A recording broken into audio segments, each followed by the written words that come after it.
नमस्कार दोस्तों, चलिए जानते हैं दिल्ली की 25 बड़ी खबरों को सिर्फ 10 मिनट में। लेकिन उससे पहले वीडियो को लाइक और चैनल को सब्सक्राइब जरूर करें। दिल्ली सीएम रेखा गणेश चतुर्थी पर प्राचीन शिव मंदिर पहुंची। दिल्ली की मुख्यमंत्री रेखा गुप्ता गणेश चतुर्थी के मौके पर कनॉट प्लेस स्थित प्राचीन शिव मंदिर पहुंची। उन्होंने भगवान गणेश से राजधानी की प्रगति और विकास कार्यों के निर्विघ्न पूरा होने की प्रार्थना की। इस दौरान सीएम ने कहा कि गणपति बप्पा की कृपा से दिल्ली को नई ऊंचाइयों तक ले जाया जाएगा। उन्होंने मंदिर में विधि विधान से पूजा अर्चना की और देशवासियों को गणेश चतुर्थी की शुभकामनाएं दी। माहौल भक्तिमय हो उठा और लोगों ने भी उनका गर्मजोशी से स्वागत किया। केशवपुरम में मुठभेड़, 2 वांटेड बदमाश घायल। दिल्ली के केशवपुरम इलाके में देर रात पुलिस और कुख्यात बदमाशों के बीच मुठभेड़ हुई। पुलिस को गुप्त सूचना मिली थी कि क्षेत्र में 2 वांटेड अपराधी छिपे हुए हैं। इसके बाद पुलिस टीम ने घेराबंदी की तो बदमाशों ने फायरिंग शुरू कर दी। जवाबी कार्रवाई में दोनों आरोपी घायल हो गए और गिरफ्तार कर लिए गए। दोनों पर हत्या, लूट और रंगदारी जैसे गंभीर अपराध दर्ज हैं। पुलिस ने मौके से हथियार बरामद किए और आरोपियों को इलाज के लिए अस्पताल भेज दिया। गिरफ्तार करना है तो कर लो, सौरभ भारद्वाज की ईडी को खुली चुनौती। दिल्ली सरकार के पूर्व मंत्री सौरभ भारद्वाज ने ईडी की छापेमारी के बाद देर रात समर्थकों के बीच हुंकार भरते हुए जांच एजेंसी को खुली चुनौती दी। भारद्वाज ने कहा कि उन्होंने 3 बार अपनी गिरफ्तारी की पेशकश की, लेकिन ईडी ने अब तक कदम नहीं उठाया। उन्होंने बुधवार को बड़ा खुलासा करने का दावा किया और कहा कि देश को बताएंगे ईडी असल में क्या है। समर्थकों के बीच उनका जोश देखने लायक था। इस बयान से दिल्ली की राजनीति में हलचल और तेज हो गई है। नाबालिग ने कार से फैक्ट्री कर्मी को रौंदकर घसीटा, मौत। दिल्ली के समयपुर बादली औद्योगिक क्षेत्र में दिल दहला देने वाली घटना हुई। नाबालिग द्वारा चलाई जा रही तेज रफ्तार i10 कार ने फैक्ट्री कर्मचारी सुजीत को टक्कर मार दी। हादसे के बाद कार चालक ने सुजीत को करीब 600 मीटर तक घसीटा, जिससे उसकी मौके पर ही मौत हो गई। प्रत्यक्षदर्शियों ने बताया कि कार बेकाबू हालत में थी और चालक लगातार उसे नियंत्रित करने की कोशिश कर रहा था। पुलिस ने मामला दर्ज कर जांच शुरू कर दी है और आरोपी नाबालिग को हिरासत में ले लिया। छात्रों को तनाव मुक्त करने की तकनीक सीखेंगे। स्कूल के काउंसलर केंद्रीय माध्यमिक शिक्षा बोर्ड सीबीएसई ने छात्रों के मानसिक स्वास्थ्य को प्राथमिकता देते हुए नया कार्यक्रम शुरू किया है। सीबीएसई ने प्रोजेक्ट मेट के तहत देश भर के स्कूलों के काउंसलर और वेलनेस शिक्षकों को तनाव प्रबंधन व मानसिक स्वास्थ्य सुधारने की तकनीक सिखाने का निर्णय लिया है। मंगलवार से ऑफलाइन ट्रेनिंग कार्यक्रम की शुरुआत भी कर दी गई है। इस पहल का मकसद छात्रों को पढ़ाई के दबाव से राहत दिलाना और उन्हें आत्मविश्वासी बनाना है। विशेषज्ञों का मानना है कि यह पहल बेहद लाभकारी साबित होगी।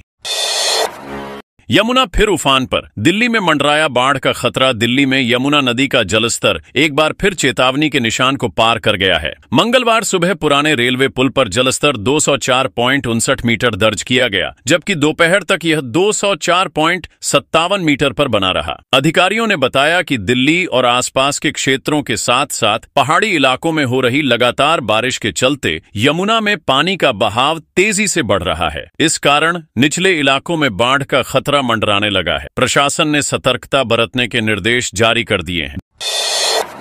दिल्ली फिर पानी, कई सड़कों पर जल भराव। दिल्ली एनसीआर में लगातार बारिश से आम लोगों की मुश्किलें बढ़ गई हैं। मंगलवार को भारी बारिश के कारण दिल्ली के कई इलाकों में सड़कों पर पानी भर गया। जगह जगह जाम और ट्रैफिक की समस्या देखी गई। वहीं नोएडा और गुड़गांव में भी सुबह से रुक रुक कर बारिश हो रही है। मौसम विभाग ने बुधवार को भी भारी बारिश का अलर्ट जारी किया है। लोगों को अनावश्यक यात्रा से बचने और सावधानी बरतने की सलाह दी गई है। जल भराव से दफ्तर जाने वाले और स्कूली बच्चों को सबसे ज्यादा दिक्कत झेलनी पड़ रही है।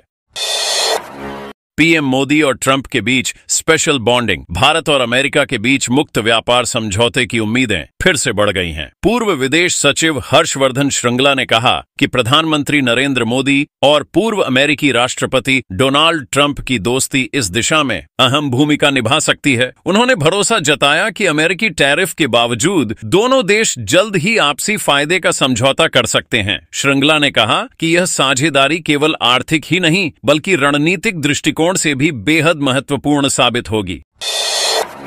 दिल्ली सरकार का आयुर्वेद और यूनानी चिकित्सा पर जोर, तिब्बिया कॉलेज में नई डेंटल यूनिट शुरू। दिल्ली सरकार आधुनिक चिकित्सा के साथ आयुर्वेद और यूनानी पद्धति को भी बढ़ावा दे रही है। स्वास्थ्य मंत्री डॉक्टर पंकज सिंह ने मंगलवार को तिब्बिया कॉलेज में डेंटल यूनिट की शुरुआत की। अब मौलाना आजाद डेंटल कॉलेज की टीम सप्ताह में 2 दिन यहां ओपीडी सेवाएं देगी। इस मौके पर उन्होंने हर्बल गार्डन में नक्षत्र और नवग्रह वाटिका का भी शुभारंभ किया और स्वच्छता अभियान की शुरुआत की। सरकार का कहना है कि इस पहल से आम जनता को पारंपरिक और आधुनिक दोनों तरह की चिकित्सा सुविधाएं एक साथ मिलेंगी।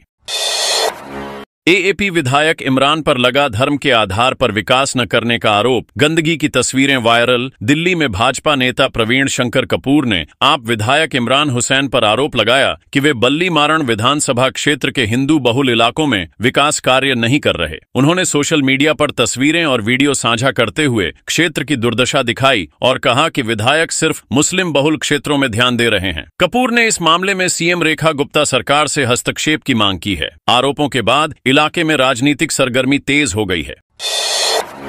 नेपाली युवाओं को यूरोप में नौकरी दिलाने के नाम पर करते थे ठगी, इस बार भेज रहे थे सर्बिया। गिरफ्तार। दिल्ली क्राइम ब्रांच ने वीजा फ्रॉड रैकेट का पर्दाफाश करते हुए 2 शातिर आरोपियों को गिरफ्तार किया। आरोपी जयकाब और रूपेश नेपाली युवाओं को खाड़ी देशों और यूरोप में नौकरी दिलाने का झांसा देकर ठगते थे। इस बार वे 19 नेपाली युवाओं को सर्बिया भेजने की तैयारी कर रहे थे और उनसे लगभग 70 लाख रुपए वसूल चुके थे। पुलिस ने उनके पास से 13 नेपाली पासपोर्ट और आपत्तिजनक दस्तावेज बरामद किए। मामले की गहराई से जांच की जा रही है।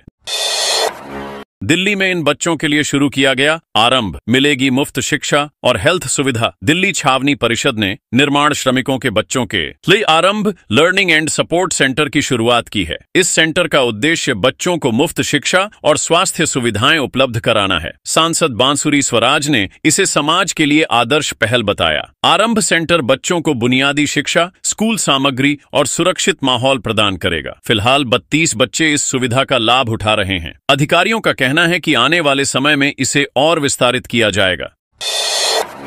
दरवाजे पर रोज रोज गाय का गोबर देख ठनका, पड़ोसी का माथा, तंग आकर रची अनोखी साजिश, कर गया कांड। पश्चिमी दिल्ली के सागरपुर इलाके में गाय के गोबर को लेकर विवाद चोरी तक पहुंच गया। 25 वर्षीय युवक संदीप अपने पड़ोसी की गायों से परेशान था क्योंकि वे रोजाना उसके घर के बाहर गंदगी कर देती थीं। इससे आहत होकर उसने बदला लेने की नीयत से पड़ोसी की दुकान से 15,000 रुपए चुरा लिए। पुलिस ने तत्परता दिखाते हुए संदीप को गिरफ्तार कर रकम बरामद कर ली। पूछताछ में उसने बताया कि वह अपमानित महसूस करता था, इसलिए यह कदम उठाया।